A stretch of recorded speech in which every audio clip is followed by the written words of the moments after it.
ইনশাআল্লাহ। আমি খুব স্বপ্ন দেখি, আমি খুব আশা পোষণ করি।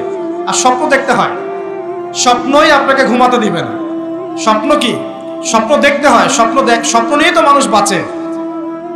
একটা উন্নত জাতি গঠনের এবং সব দিক থেকে সমৃদ্ধ একটা দেশ গঠনের স্বপ্ন আমরা সবাই দেখবো, কেন দেখবো না?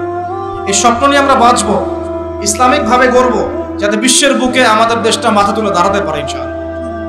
মাথা তুলে দাঁড়াবো মানে, কাতার একটা ছোট্ট কান্ট্রি না? ঢাকা শহরের সমানও হয়তো না কাতার, এত ছোট কান্ট্রি। এই ছোট্ট একটা কান্ট্রি সারা বিশ্বের বড় বড় অ্যাফেয়ার্সের মধ্যে মাথা ঢুকাচ্ছে। আপনারা কি জানেন যে আমেরিকার সাথে তালেবানদের যে মিউচুয়াল আত্মসমর্পণের বা মিউচুয়াল যেটা হয়েছে সন্ধি, যেটা আমরা বলি যুদ্ধবিরতি, বলা যায় যে আমেরিকার পরাজয় এবং তাদের বিজয়, এটাই বলা যায়। তো এখানে সবচেয়ে ভালো ভাইটাল রোল কে প্লে করেছেন জানেন? এই কাতার। ছোট্ট একটা কান্ট্রি। কাতার হচ্ছে আমাদের আয়তন অনেক বড়। ওই যে বলেছি উত্তর কোরিয়া ছোট্ট কান্ট্রি, মাথা পিছু আয় আমাদের চাইতেও কম। কোনো সময় মিসাইল বানিয়ে রেখে দিয়েছে, আমেরিকা ভয়ে তার সামনে যেতে পারে। খেয়াল করেছেন? আয়তন কিছুই না। যদি আমরা ঐক্যবদ্ধ হতে পারি, শিক্ষিত হতে পারি, প্রযুক্তির জ্ঞান অর্জন করতে পারি, আমাদের মধ্যে ঐক্য থাকে, আপোষে আমরা মিল মহব্বতের সাথে ন্যায়ের সাথে যদি আমরা সমাজ পরিচালনা করতে পারি, বাংলাদেশও বিশ্বকে নেতৃত্ব দেবে ইনশাআল্লাহ। কেন আমরা সবসময় নতজানু হয়ে থাকবো? কি জন্য? আমরা ঋণ চাবো কেন? আমরা ঋণ দিব উল্টে ওদেরকে। আমরা ঋণ দিব ওদেরকে পুরো। আমরা কি দেই নাই মনে করছেন নাকি? একটা সময় ছিল যখন আমরাই সবাইকে লোন দিয়েছি, জানেন? একটা সময় ছিল যখন এই মুসলিমদের লোনের উপরে পশ্চিমারা টিকে থাকতো। আমরা ওদেরকে জ্ঞান দিয়েছি, মেডিকেল সায়েন্স দিয়েছি, প্রযুক্তির সবকিছু দিয়েছি। ওই মঙ্গোলিয়ানরা যখন আক্রমণ করেছিল বাগদাদ হালাকু খায়ের সময়, তখন আমাদের একটা অধঃপতন ঘটেছে। অনেক জ্ঞান, অনেক সম্পদ নষ্ট হয়ে গেছে। তারপর যখন ক্রুসেড শুরু হলো, ক্রুসেড ব্যাক টু ব্যাক 3-4টা ক্রুসেড হয়েছে, এই ক্রুসেডগুলোতে মুসলিমদের কিছুটা অধঃপতন হয়েছে। এরপর যখন অটোম্যানরা রাশিয়ার পক্ষ নিয়েছে, আর প্রথম বিশ্বযুদ্ধে যখন ব্রিটেন জয়লাভ করে, তখন মুসলিমদের অধঃপতন শুরু হয়েছে। এর আগ পর্যন্ত মুসলিমরা সারা বিশ্বকে শাসন করেছে। আমাদের ইতিহাস ভুলে গেলে চলবে না। স্বপ্ন দেখেন, ইতিহাস পড়েন। আল্লাহ পাক সময়ের মূল্যায়ন করতে বলেছেন। প্রিয় ভাইরা, ইতিহাস পড়েন, কোরআনের হিস্ট্রি পড়েন, বিশ্বের হিস্ট্রি পড়েন, নিজের সময়কে মূল্যায়ন করেন। আজকেই তওবা করেন, ফিরে আসেন এবং দিনের জন্য কাজ করার প্রত্যয় ব্যক্ত করেন। আল্লাহ পাক তৌফিক দান করুন। এই সময়ের কসম করে আল্লাহ বলছেন সবাই ক্ষতির মধ্যে আছে। সবাই বলতে কারা? সবাই বলতে সেই সব মানুষ বাদ দিয়ে যারা 4টা গুণ অর্জন করবে। কয়টা গুণ ভাই? মাত্র 4টা গুণ। কয়টা গুণ? এই 4টা গুণ একসাথে অর্জন করতে পারবো ইনশাআল্লাহ। ওয়াদা করছি পারবো ইনশাআল্লাহ। চেষ্টা করবো তো ইনশাআল্লাহ।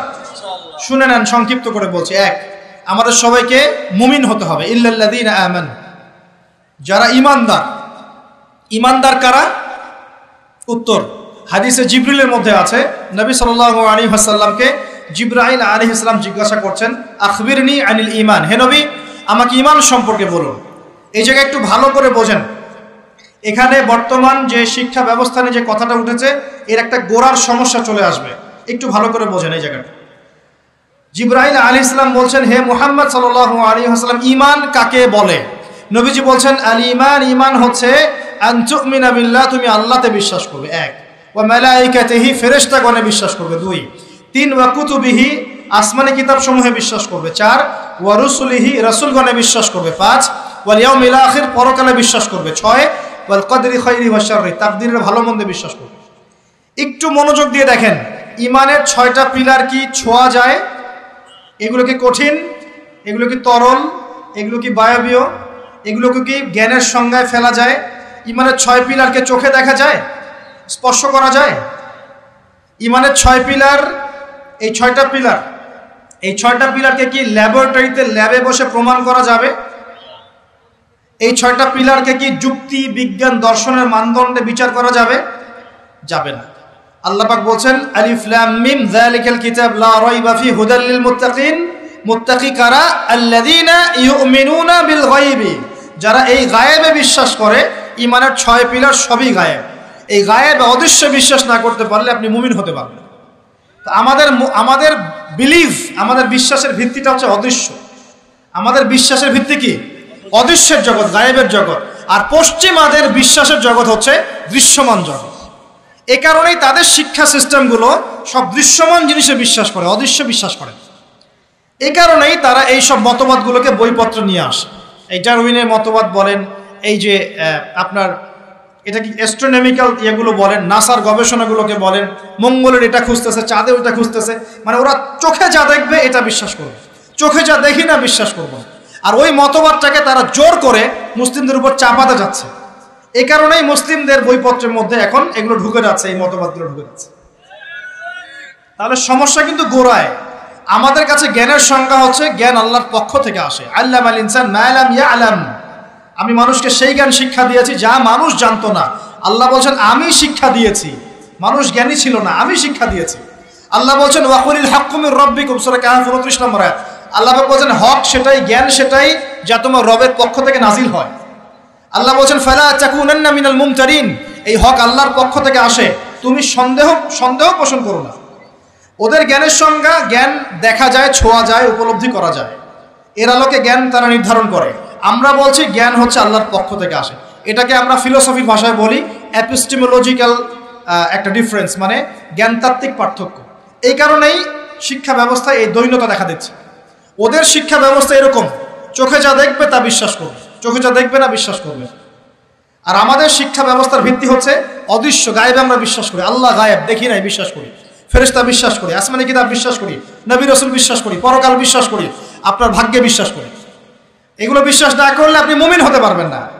আর আল্লাহ পাক বলছেন মুমিন না হলে ক্ষতির মধ্যে আছো, সময়ের কসম। প্রথম শর্ত মুমিন হতে হবে, মনে বিশ্বাস করতে হবে, মুখে স্বীকার করতে হবে, কাজেও বাস্তবায়ন করতে হবে। এই পার্থক্যের কারণেই শেকড়ের সমস্যা হয়েছে। এখন ডালপালা নিয়ে আমরা নাড়াচাড়া শুরু করেছি। এইটা কেন, ইতিহাস কেন বিকৃত হচ্ছে, কেন ডারউইনের মতবাদ, কেন এই কেন সেই, এর শেকড়টা হচ্ছে এখানে। এখানে জ্ঞানতাত্ত্বিক পার্থক্য আছে। তো ওরা জ্ঞানের সংজ্ঞা যা বোঝে, আমাদের সংজ্ঞা তা নয়, আর ওদের বুঝটাকে জোর করে চাপিয়ে দেওয়া হচ্ছে আমাদের উপর। That's all. এখন সলিউশন কি? সলিউশন হচ্ছে আপনাকে বিকল্প সিলেবাস চিন্তা করতে হবে, এমন সিলেবাস যেখানে জেনারেল এবং ইসলামিক শিক্ষার সমন্বয় থাকবে এবং সেগুলোকে পড়ানোর মতো মুত্তাকি টিচারও থাকতে হবে। এরকম ইনস্টিটিউশন থাকতে হবে, বা যেগুলো আছে সেগুলোর মধ্যে নতুনত্ব, সিলেবাসে নতুনত্ব এনে, সংস্কার এনে ইনপুট করতে হবে। অথবা উপরের লেভেল থেকে কোনো উদ্যোগ গ্রহণ করলে ইনশাআল্লাহ সমস্যা সলভ হয়ে যাবে। আর আমরা আশা করি আমাদের ঊর্ধ্বতন কর্তৃপক্ষ যারা আছেন তারা জোর করে আমাদেরকে এগুলো চাপিয়ে দিবেন না ইনশাআল্লাহ। আমরা আশা করি তারা এগুলোর ব্যাপারে সচেতন হবেন এবং এই অনইসলামিক শিক্ষাগুলোকে আমাদের সোনামণিদের বই থেকে দূর করবেন ইনশাআল্লাহ। বিশ্বাস করেন, একটা বছর সময় লাগবে না, 1 বছর লাগবে না ইনশাআল্লাহ। 1 বছরের মধ্যে পুরো শিক্ষা সিস্টেমকে ঢেলে সাজানো সম্ভব।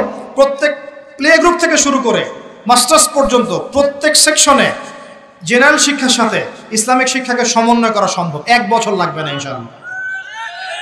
এই সৎ উদ্যোগ যদি কেউ নিতে পারে, আমি দোয়া করে আল্লাহ পাক তৌফিক দান করুন, পুরো জাতির জন্য কল্যাণকর হবে ইনশাআল্লাহ। আমার ছেলে ডক্টর হবে, হাফেজে কোরআনও হবে ইনশাআল্লাহ, কি সমস্যা? হতে পারবে না? আমার ছেলে পলিটিশিয়ান হবে, সমাজকে নেতৃত্ব দিবে, সে আলেমও হবে ইনশাআল্লাহ, কি সমস্যা? একজন ইমাম সাহেব, মুফতি সাহেব, তিনি অর্থনীতির জ্ঞান রাখবেন, কি সমস্যা? কোনো সমস্যা? একজন মুহাদ্দিস মুফতি যারা ফারেগ হয়ে বের হচ্ছেন তারা বিশ্ব রাজনীতি সম্পর্কে জ্ঞান রাখবেন, কোনো সমস্যা? সব কিছু আমাদের পড়াশোনা করতে হবে, তারপরে আমরা যে যার সেকশন ভাগ করে নিব ইনশাআল্লাহ আজ্জা ওয়া জাল। এইখানে একটা সমস্যা, জ্ঞানতাত্ত্বিক সমস্যা। ইমানের সংজ্ঞাটা শেখেন। ইমানের সব কিছু গায়েবে বিশ্বাস, আমরা গায়েবে বিশ্বাস করি। এখন শুধু বিশ্বাস করলেই কি হবে না, আমলও করতে হবে। কেউ যদি বলে আমি ইমানদার, নামাজ পড়ি না, চলবে কথা? আমি ইমানদার, যাকাত দেই না, আমি ইমানদার, রমজানের রোজা রাখি না, আমি ইমানদার, হজ করি না, আমি ইমানদার, কালিমা তাওহীদ শিরক বেদাত বুঝি না, হবে? আমাদের সবাইকে প্রকৃত ইমানদার হতে হবে। আল্লাহ পাক তৌফিক এনায়েত করুন, বলি আমিন। 2 নাম্বার ভাই আমলে সালেহ, একটু মনোযোগ দেই, এই জায়গাগুলো কি ইম্পর্টেন্ট জায়গা। ওয়া আমিলুস সালিহাত, আমলে সালেহ মানে কি? এক কথায় শোনেন, আমলে সালেহ মানে আল্লাহ রাব্বুল আলামিন কোরআনে যে কাজগুলো করতে বলেছেন সেগুলো করব, এর নাম আমলে সালেহ। ঠিক আছে? আল্লাহ পাক কোরআনে যে কাজ করতে বলেছেন করব, তার নাম আমলে সালেহ। একই সাথে আল্লাহ পাক কোরআনে যা করতে বলেন নাই তা করব না, সেটা ছেড়ে দেব, এটা আমলে সালেহ ইনশাআল্লাহ। আল্লাহ পাক নামাজ পড়তে বলেছেন, নামাজ পড়বো, আমলে সালেহ। আল্লাহ সুদ ছাড়তে বলেছেন, সুদ খাবো না, না খাওয়াটাই আমলে সালেহ। মানে শুধু সৎ কাজ করাই আমলে সালেহ নয়, অসৎ থেকে দূরে থাকাটাও কিন্তু আমলে সালেহ। এই যে আপনি দাড়ি ছেড়ে দিয়েছেন, শেভ করছেন না, মানে আপনি আমলে সালেহের মধ্যে আছেন। আপনি টাকনুর উপরে কাপড় পরছেন, নিচে নামাচ্ছেন না, তার মানে আমলে সালেহ আছে। আপনি জেনা করছেন না, বিয়ে করেছেন, আপনি আমলে সালেহের মধ্যে আছেন।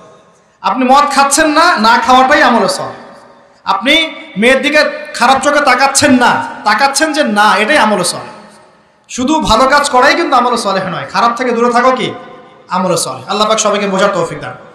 আরেকটা বিষয় হচ্ছে, হাদিসের মধ্যে আমাদের প্রিয় নবী সাল্লাল্লাহু আলাইহি ওয়াসাল্লাম যে কাজগুলো করতে বলেছেন সেগুলো করাও হচ্ছে আমলে সালেহ। যেমন নবীর মতো খাবো, নবীর মতো কাপড় পরবো, নবীর মতো ঘুমাবো, নবীর মতো উঠবো, চলবো, ফিরবো, সব কাজ কার মতো? নবী সাল্লাল্লাহু আলাইহি ওয়াসাল্লামের সুন্নাহ মতো হবে ইনশাআল্লাহ। এটা আমলে সালেহ।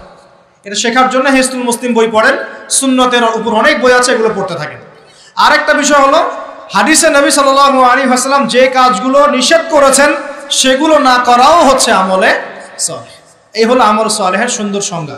আরেকটা বিষয় মনে রাখবেন, ইমানের বিপরীতে যেমন কুফর থাকে, ইমানদার না হলে কুফর হতে হয়, কাফের হতে হয়। তাওহীদের বিপরীতে যেমন শিরক থাকে, আমলে সালেহ এর বিপরীতেও বেদাত থাকে। কি থাকে? এই শব্দ শুনেছেন কি? সংজ্ঞা হচ্ছে মানে আমিলা আমালান লাইসা আলাইহি আমরুনা ফাহুয়া রাদ।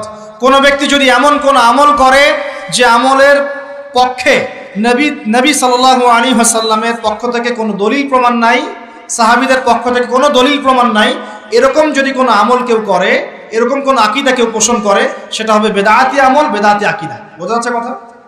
বেদাতি আমল আকীদায় কেউ লিপ্ত থাকলে তার আমল কবুল হবে না, তার আমল কবুল হবে না।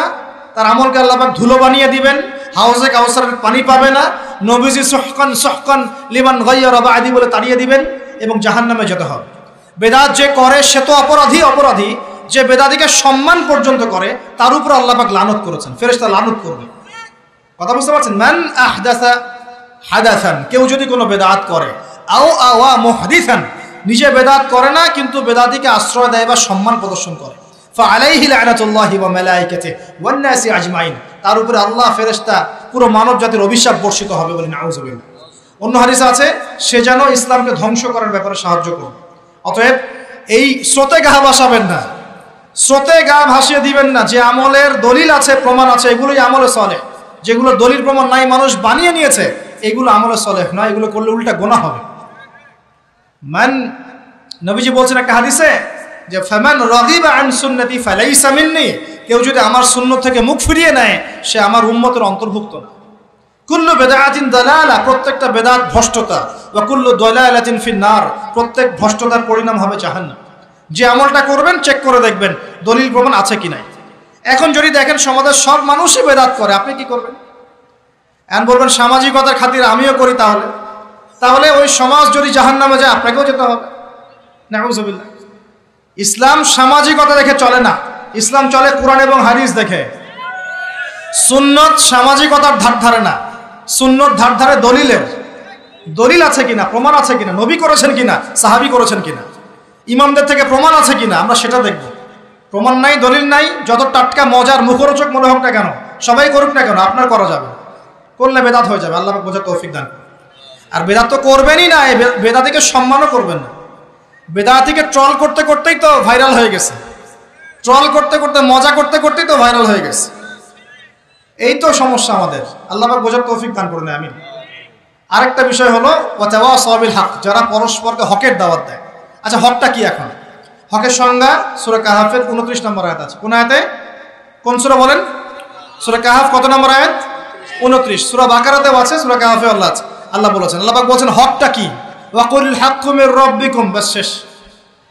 হে নবী বলে দিন, হক সেটাই যা তোমার রবের পক্ষ থেকে নাজিল হয়। হকটা কি? যা তোমার রবের পক্ষ থেকে নাজিল হয়। বলেন তো রবের পক্ষ থেকে কি নাজিল হয়েছে? কোরআন এবং তার ব্যাখ্যা কি আছে? হাদিস। যখন তাওরাত নাজিল হয়েছিল সেটা কি হক ছিল? ছিল। যখন তাওরাত নাজিল হয়েছে তখন সেটাও হক ছিল। যখন ওটাকে বিকৃত করা হয়েছে তারপর আল্লাহ পাক জাবুর নাজিল করেছে দাউদ আলাইহিস সালামের উপরে। এই জাবুর যখন নাজিল হয়েছে তখন জাবুরই হক ছিল। যে জাবুর মানত না সে কাফের হয়ে গিয়েছিল, যে জাবুর মানত সে মুসলিম ছিল। এরপর ইনজিল এসেছে জাবুর বিকৃত হওয়ার পরে। ইনজিল যখন এসেছে ইনজিলই হক ছিল। ইনজিল যে মেনেছে আল্লাহ পাক তাকে মুসলিম বলেছেন, সেও মুসলিম ছিল। যে ইনজিল মানে নাই সে কাফের হয়ে গিয়েছিল।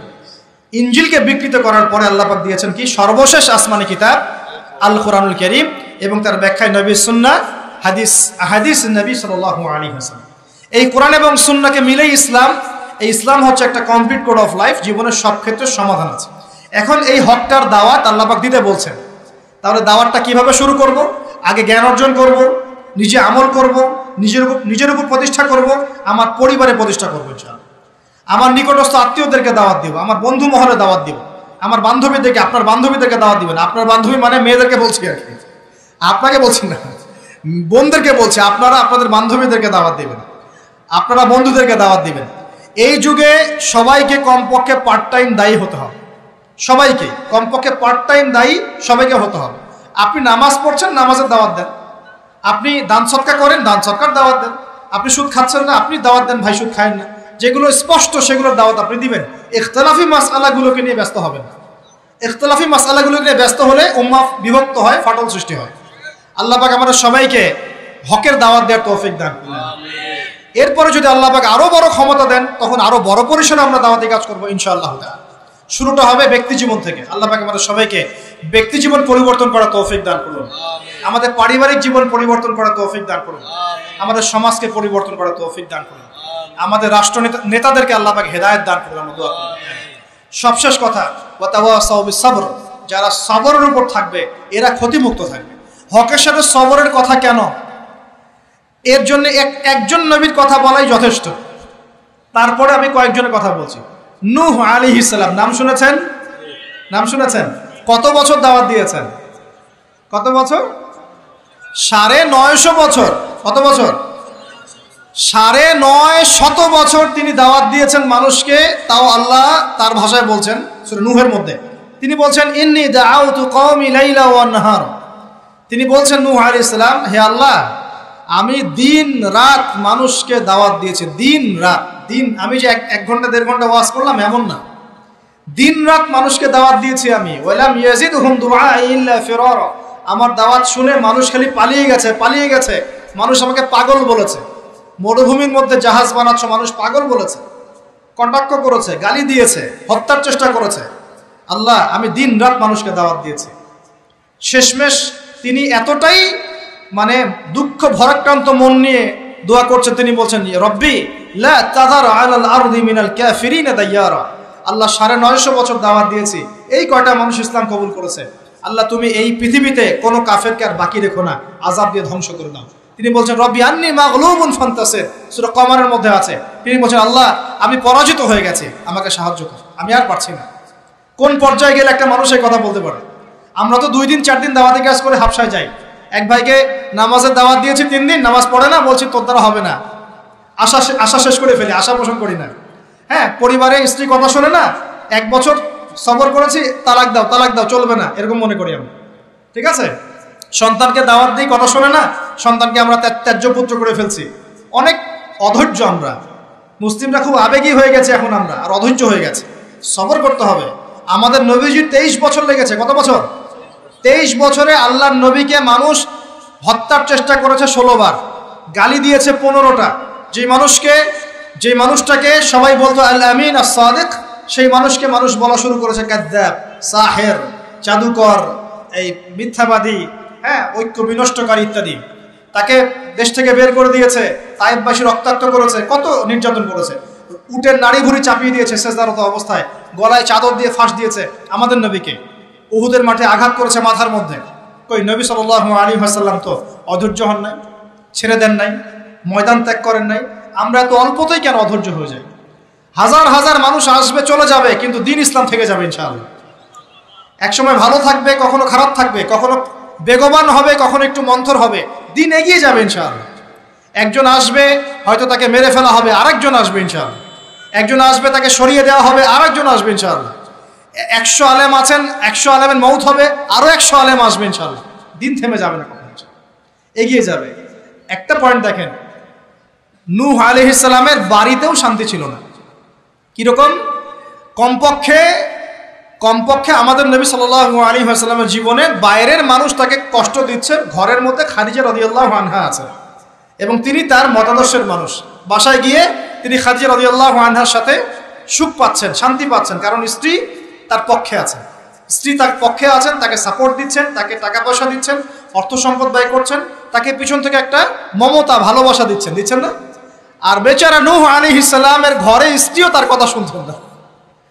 এটা কি জানেন? তার স্ত্রী পর্যন্ত ঈমান নিয়ে আসছে না। তিনি বাসাতেও গিয়েও বাইরের পরিবেশ ফেস করছেন। যাদের বাড়িতে দাজ্জাল স্ত্রী আছে তারা জানে আমার কথার মানে কি। কথা কি বুঝতে পারছেন? অনেক ভুক্তভোগী আছে না এখন? বাহিরে আমরা অনেক প্রবলেম ফেস করি, বাসায় গিয়ে যদি দেখি একজন নেককার স্ত্রী, তার কোলে আপনি শুয়ে আছেন, সে আপনাকে আদর করছে, মহব্বত করছে, তার সাথে আপনি প্রবলেম শেয়ার করছেন, সে আপনাকে সাপোর্ট দিচ্ছে, আপনি কিন্তু ভিতর থেকে একটা ভালো লাগা ফিল করবেন। বাইরের খারাপটা আপনার আর কাজের মাথায় আসবে না এটা। আর যদি দেখেন যে বাইরেও আপনি অনেক স্ট্রাগল করছেন, বাসায় গিয়ে যখন ঢুকলেন ব্যাস ওখানে আর এক জাহান্নাম শুরু হয়ে গেল, আযাব, তখন কিন্তু আপনার আর মাথা কাজ করবে না।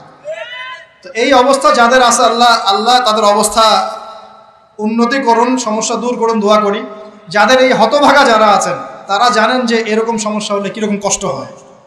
তো নূহ আলাইহিস সালামের কিন্তু ঘরে এই সমস্যা ছিল। আমরা তো কয়দিন আগে দেখলাম না, বাংলাদেশের একজন মানুষ তার স্ত্রীকে নিয়ে একটা অভিযোগ করলেন। এখন আমি অনেকদিন আগেই বলেছি, শেষ জামানায় কিন্তু ফ্যামিনিস্ট রেভলিউশন বাড়বে। কি বাড়বে? ফ্যামিনিস্ট রেভলিউশন মানে নারীকে আপনি আর ঘরে রাখতে পারবেন না, ও বাঁধন ছিন্ন করে বেরিয়ে চলে যাবে, ও সম অধিকার, নারী অধিকার বিভিন্ন স্লোগান দিয়ে দিয়ে কোনো কোনো ক্ষেত্রে দেখবেন পুরুষের উপরে এসে টেক্কা দেওয়ার চেষ্টা করবে। কোনো কোনো ক্ষেত্রে নারী নির্যাতনের জায়গায় পুরুষ নির্যাতন করা শুরু হবে দেখবেন। এগুলো কিন্তু দিন দিন বাড়ছে, ডিভোর্স বাড়ছে। ম্যাক্সিমাম ফ্যামিলিগুলো এখন অলমোস্ট অনেক ফ্যামিলি, ম্যাক্সিমাম তো বলতে পারবো না, অনেক ফ্যামিলির মধ্যেই এই সমস্যাগুলো দেখা যাচ্ছে। এখানে স্ত্রীর ভূমিকাও যেমন থাকতে হবে, স্বামীর ভূমিকাও থাকতে হবে। আমরা স্ত্রীদের প্রতি কোমল হব, এটাও ঠিক আছে, একই সাথে স্ত্রীকেও রিকোয়েস্ট করতে হবে যে আপনাকে আপনার স্বামীর সম্মান বুঝতে হবে। একটা সংসার টিকে থাকে শুধু ভালোবাসার ভিত্তিতে না, একটা সংসার টিকে থাকে বিশ্বাসের ভিত্তিতে। কিসের ভিত্তিতে? সংসারে বিশ্বাস থাকতে হবে, আমানতদারিতা থাকতে হবে, পরস্পর সম্মানবোধ থাকবে, শ্রদ্ধাবোধ থাকবে, একে অপরের প্রবলেম শেয়ার করতে হবে। এটা জরুরি না যে আপনাকে বুঝতে হবে আপনার স্বামীর সমস্যা, আপনি তার সমস্যা বুঝবেন না, এরকম স্বার্থপর চিন্তা করলে তো হবে না। সবসময় আপনাকেও তাকে বুঝতে হবে, সেও আপনাকে বুঝবে। খালি চিন্তা করবেন যে আমাকে সে কেন বোঝে না, তাহলে তো সমস্যা। আপনাকেও তো তাকে বুঝতে হবে। উভয়কে উভয়ের জায়গায় ছাড় দেওয়ার মানসিকতা না রাখলে সংসারগুলো টিকবে না। এখন সংসারগুলো ভেঙে যাচ্ছে। প্রিয় ভাইরা, একটা পয়েন্ট থেকে এখানে চলে আসছি যে নূহ আলাইহিস সালামের সংসারে কিন্তু এই সমস্যাটা ছিল। তার স্ত্রী কিন্তু ঈমান নিয়ে আসে নাই। এবং সূরা তাহরিমের মধ্যে আল্লাহ পাক বলেছেন যে জাহান্নামীদের সাথে নূহ আলাইহিস সালামের স্ত্রী এবং লূত আলাইহিস সালামের স্ত্রীও জাহান্নামে যাবে না। পক্ষান্তরে ফেরাউনের ঘরে ছিল আসিয়া, মনে আছে? এরকম ফেরাউনের মতো স্বামী যে ঘরে আছে সে ঘরেও কিন্তু নারী জান্নাতি হতে পারে, যার দৃষ্টান্ত হচ্ছে আসিয়া। অতএব স্বামী খারাপ হলে আপনাকে খারাপ হয়ে যেতে হবে এটাও না। ফেরাউনের ঘরে থেকেও আসিয়া আলাইহিস সালাম, আল্লাহ তাকে শান্তিতে রাখুন, জান্নাতে আল্লাহ পাক তাকে ঘর সৃষ্টি করে দিয়েছে, নির্মাণ করে দিয়েছে। নবী সাল্লাল্লাহু আলাইহি ওয়াসাল্লাম তার ঘরের ঘ্রাণ পেয়েছিলেন মেরাজের রাতে, মনে আছে? তো পরিবেশ পরিস্থিতি যেমনই হোক না কেন, পরিবারে ইসলাম ধরে রাখতে হবে। আল্লাহ পাক সবাইকে তৌফিক ইনায়াত করুন। আর এই নবীর সবরটা দেখেন, নূহ আলাইহিস সালামের সবর দেখেন, লূত আলাইহিস সালামের সবর দেখেন, ঈসা ইবনে মারইয়ামের সবর দেখেন, মূসা আলাইহিস সালামের সবর দেখেন, আমাদের নবীর সবর দেখেন, তার সাহাবীদের সবর দেখেন। এই প্রত্যেক যুগে যুগে এই সিলসিলা চলে আসছে। হকের দাওয়াত যারাই দিয়েছে তাদেরকে সবর করতে হয়েছে। আল্লাহ পাক আমাদের সবাইকে হকের দাওয়াত দেওয়ার সাথে সাথে ধৈর্য ধরার তৌফিক দান করুন। একদিনে দিন প্রতিষ্ঠা হবে না, লেগে থাকতে হবে ধীরে ধীরে ইনশাআল্লাহ তাআলা, আস্তে আস্তে আস্তে আস্তে এই দিন আল্লাহর জমিনের প্রত্যেক কাঁচা এবং পাকা বাড়িতে পৌঁছে যাবে ইনশাআল্লাহ তাআলা। আল্লাহ পাক আমাদের সবাইকে দিনের সেই বিজয়ের দিন দেখে যাওয়ার তৌফিক ইনায়াত করুন, সকলে বলি আমিন। আমরা দোয়া করি আল্লাহ পাক সবাইকে সময়কে কাজে লাগানোর তৌফিক দান করুন, সময়কে কাজে লাগিয়ে তওবা করে ফিরে আসার তৌফিক দান করুন, বাকি জিন্দেগি বেশি বেশি নেক আমল করার তৌফিক দেন। আল্লাহ পাক আমাদের সবাইকে ঈমানদার বানিয়ে দেন, বেশি বেশি আমল সালেহ করার তৌফিক দান করেন, হকের দাওয়াত দেওয়ার তৌফিক দান করেন।